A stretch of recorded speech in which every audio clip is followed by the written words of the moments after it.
RPI Kharat गटाचे राष्ट्रीय अध्यक्ष सचिन खरात आपल्यासोबत आहेत। भाई, आज काय परभणी दौरा काढला? आज परभणीमध्ये आरपीआय खरात पक्षाच्या वतीने आमचे जिल्हाध्यक्ष प्रज्वल यांनी या भागामध्ये विविध शाखेचं उद्घाटन ठेवलेलं होतं। आज भीमनगर येथे शाखेचं उद्घाटन करून मी आत्ताच आलेलो आहे आणि यापुढे मी हिंगोली जिल्ह्यामध्ये औंढा तालुक्यामध्ये जे निळ्या झेंडाचं जे प्रकरण झालं होतं आणि आमच्या समाजाने, बौद्ध समाजाने यासाठी लॉंग मार्च काढला होता, त्यामुळे बौद्ध बांधवाची मी भेट घेण्यासाठी इथून आता निघालेलो आहे। आरक्षणाचा राज्यात विषय गाजत आहे। खरं तर राज्य सरकारने GR काढला, या संदर्भात एकूणच काय वाटतं तुम्हाला? सरकारची भूमिका पॉझिटिव्ह आहे? नाही, आरक्षणाचं GR काढल्यानंतर स्पष्टपणे ना मराठा समाजामध्ये एक संभ्रम निर्माण झालेला आहे ना, ओबीसी समाजामध्ये अस्वस्थता निर्माण झालेली आहे, स्पष्टपणे दिसून येत आहे ना। आणि सरकार स्वतः म्हणत असतं की ओबीसीचा आमचा DNA आहे। सरकारचा DNA हा ओबीसी नाही, स्पष्टपणे सांगतो। कारण सरकारने ओबीसी नेत्यांचा, उलट भारतीय जनता पार्टीने जर पाहिलं तर पक्षवाढीसाठी फक्त ओबीसी नेत्यांचा फायदा घेतला ना। माननीय गोपीनाथ मुंडे साहेब, एकनाथ खडसे साहेब, प्रकाश शेडगे साहेब, आदरणीय ताई पंकजताई यांचा फक्त पक्ष वाढवण्यासाठी फायदा घेतला। त्यांना काही मोठं केलं नाही, त्यांना मोठी पदं पण दिली नाही। 10 वर्ष पंकजताईंना साधं कुठलंच पद नव्हतं, तेव्हा भारतीय जनता पार्टीने कोणताच विचार केला नाही।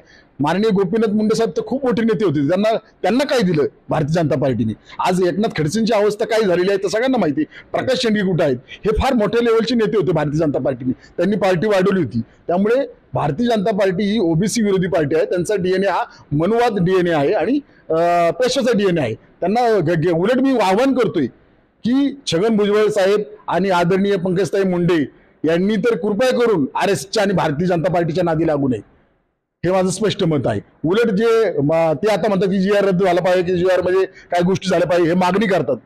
मला तर भुजबळ साहेबांबद्दल जर बोलायला गेलं तर भुजबळ साहेब ओबीसी नेतेच नाहीत। भुजबळ साहेबांचं काय ओबीसी नेते नाहीत? ज्यावेळेस भारतामध्ये मंडल आयोगाची स्थापना झाली, BP मंडल आयोग ज्यावेळेस आला 1979 आणि 10 ऑगस्ट 1990 लागू झाला, या 10 वर्ष दरम्यान छगन भुजबळ साहेब कोठे दिसले नाही। उलट त्यांनी 1991 शिवसेनेला राजीनामा दिला। या शिवसेनेने मंडल आयोगाला विरोध केला होता। त्यावेळेस का नाही राजीनामा दिला शिवसेनेचा? नाही दिला त्यावेळेस राजीनामा का दिला त्यांनी शिवसेनेचा?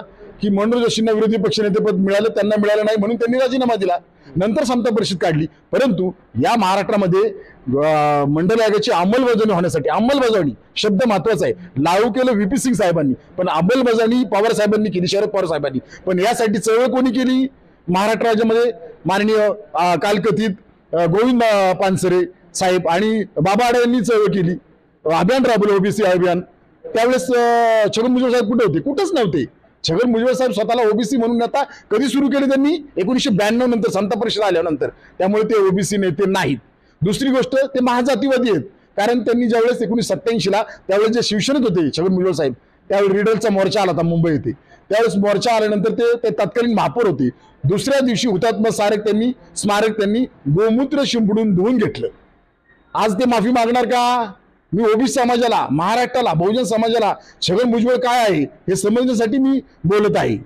आता मी दुसरं सांगतो की आदरणीय पंकजताई आता काल परवाच बोलायला लागला या विषयावर। त्यांनाच तो सांगू इच्छितो की ताई, 2 दगडा कुणी हात ठेवू नका। भुजबळ साहेबांना सुद्धा सांगतो, 2 दगडा हात ठेवू नका। एक तर ओबीसी समाजाबरोबर चला, नाहीतर सरकारबरोबर जावा। तुम्ही खरंच ओबीसी समाजाबद्दल तुम्हाला आपुलकी असेल, प्रेम असेल तर तुम्ही राजीनामा द्या ना, बाहेर पडा ना सरकारमधून। 2 दगडा हात ठेवू नका, हे माझं स्पष्ट मत आहे। लक्ष्मण हाके सातत्यानं प्रकर्षाने जे आरक्षण दिलेलं आहे हैदराबाद गजेटला विरोध करतायत, कसं पाहतात एकूण त्यांच्या विरोधाला? नाही, लक्ष्मण हाके यांचं उठसूट प्रसिद्धी मिळवण्याचं काम चाललेलं आहे। आता जर पाहिलं तर आदरणीय शरद पवार साहेबांनी मंडल आयोगाची महाराष्ट्र राज्यामध्ये मुख्यमंत्री असताना अंमलबजावणी केली, सगळ्यांनाच माहिती आहे, सर्वश्रुत आहे। तरी सुद्धा विनाकारण जाऊन बारामतीत पाहिलं त्यांनी मोर्चा काढला। काय काढायचं बारामती मोर्चा? तुम्ही सरकारला मागण्या मान्य करून घ्या ना, सरकारला विचारा ना, तुम्ही जाब आझाद मैदानला तुम्ही जाऊन आंदोलन करा ना, तुम्ही बारामती जाऊन कसे आंदोलन करताय? हे स्पष्टपणे लक्ष्मण हाके हे महाराष्ट्रामध्ये चमकोगिरी करतात, चिथोणीकर वक्तव्य करतात। त्यांच्यावर नवनाथ वाघमारे यांनी सुद्धा चिथोणीकर वक्तव्य केलं आहे। लक्ष्मण हाकेंना मी सांगू इच्छितो की हे राज्य रयतेचे राजे शिवाजी महाराज, संभाजीराजे, फुले आंबेडकर यांच्या विचाराचं राज्य आहे। त्यांना मी सांगतोय, त्यांनी मध्यंतरी आहे ना मंडल आयोगाबाबत त्यांनी विधानं केली की कोणी मंडल आयोग लागू करण्यासाठी प्रयत्न केले, त्यात प्राध्यापक अरुण कांबळेंचे त्यांनी नाव घेतले। त्यांना मी सांगू शकतो आपल्या माध्यमातून की माझे आजोबा डॉक्टर लेखक शंकरराव खरात यांना प्राध्यापक अरुण कांबळे मामा म्हणायचे. त्यामुळे ओबीसी चळवळ आमच्या घरात होती. त्यामुळे ओबीसी चळवळीमध्ये कोण होतं आणि कोण नव्हतं हे आम्हाला चांगलं माहित आहे. हे कृपया लक्ष्मण हाकेंनी ध्यानात ठेवावं.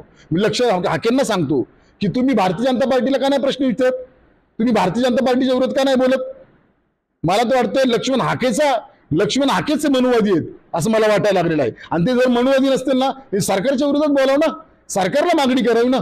तुम्ही उठसूट पवार साहेबांना बोलता हे अत्यंत चुकीचं आहे. आणि चिथावणीखोर भाषेचा उल्लेख आम्हाला सुद्धा चिथावणीखोर भाषेचा उल्लेख करता येतो, पण आम्ही बाबासाहेब आंबेडकरांच्या विचाराला फॉलो करतो, मानतो. त्यामुळे आम्ही चुकीची भाषा वापर करत नाही.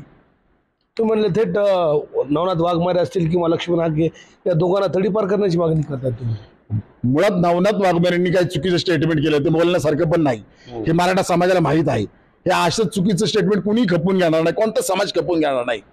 या म्हणून तर मी मागणी करतोय. लक्ष्मण हाके आणि नवनाथ वाघमारे हे सतत जातात बीड जिल्ह्यामध्ये, तिथे जातात, मराठवाड्यात जातात आणि तिथे जाऊन सभा घेण्याचा प्रयत्न करतात, तिथे जाऊन चिथावणीखोर भाषण करतात, दोन समाजामध्ये तेढ निर्माण करण्याचा प्रयत्न करतात.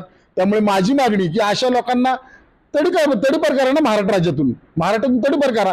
मी तर पुढे जाऊन सांगतो की माननीय मुख्यमंत्री यांचे जवळचे सहकारी आमदार अभिमन्यू पवार त्यांची जर फेसबुक पोस्ट पाहिली तर माझ्यावर फेसबुक पोस्ट आहे त्यांची जर फेसबुक तुम्हाला 2 मिनिटात मी ती फेसबुक पोस्ट वाचून सुद्धा दाखवतो. त्यांनी अत्यंत म्हणजे त्यांनी सगळ्या समाज त्यांनी त्यामध्ये नाव उल्लेख केलेला आहे, पण त्यामध्ये दलित आणि आदिवासी समाजाचा उल्लेख त्यांनी केलेला नाही. हा कोणता जातीवाद आहे. माझा प्रश्न आहे की त्यांचे ते निकटचे सहकारी आहेत ते अशी कशी पोस्ट टाकतात. ही पोस्ट पाहिली पाहिजे, महाराष्ट्र राज्याने पोस्ट पाहिली पाहिजे. कारण यासाठी तुम्हाला मी दाखवतो ती पोस्ट अतिशय महत्वाची पोस्ट आहे. राज्याला हे समजलं पाहिजे की नेमकं काय पोस्टमध्ये राहतात. ते सगळ्या जातीचा उल्लेख करतात. मला माझ्या माहितीनुसार ते लातूरचे आमदार आहेत, उस्मानाबादचे आमदार आहेत एका कुठल्या तरी विभागाचे. त्यामुळे अतिशय चुकीचं करतात. बघा त्यांनी पोस्ट टाकलेली आहे. अभिमन्यू पवार तो जन्माने ब्राह्मण, कर्माने मराठा, मनाने ओबीसी, दिलदार वृत्तीचा धनगर, कणखर आदिवासी, शूरवीर बंजारा, तो सगळ्यांचा. मग याच्यामध्ये दलित आणि मुस्लिम कुठे आहेत? म्हणजे हे राज्य नाही का? हे मुख्यमंत्र्याचा फोटो आहे, हे आमदारांनी टाकलेला आहे. ह्याच्यामध्ये दलित मुस्लिम का नाही हा माझा प्रश्न आहे सरकारला. अभिमन्यू पवारला काय म्हणायचंय नेमकं? आमदार आहेत ते. हे अतिशय चुकीचं आहे. काय चाललंय राज्यामध्ये? हे राज्य शिवाजी महाराजांच्या विचारावर चालतं, बाबासाहेब आंबेडकरांच्या विचारावर चालतं.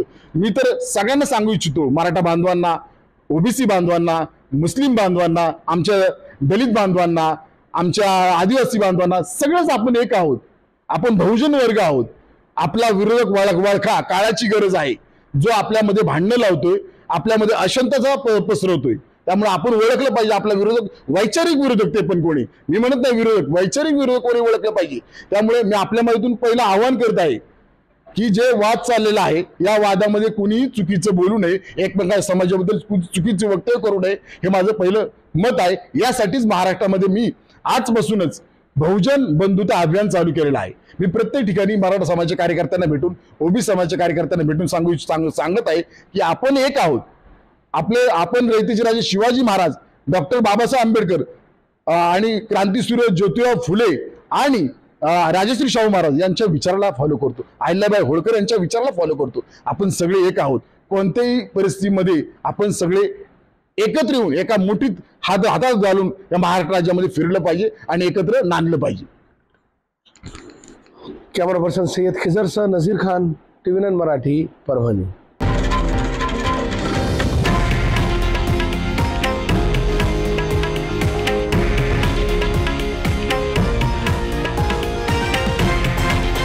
हे आहे देशातील नंबर 1 न्यूज नेटवर्क आणि आपण पाहत आहात TV9 मराठी, एकमेव.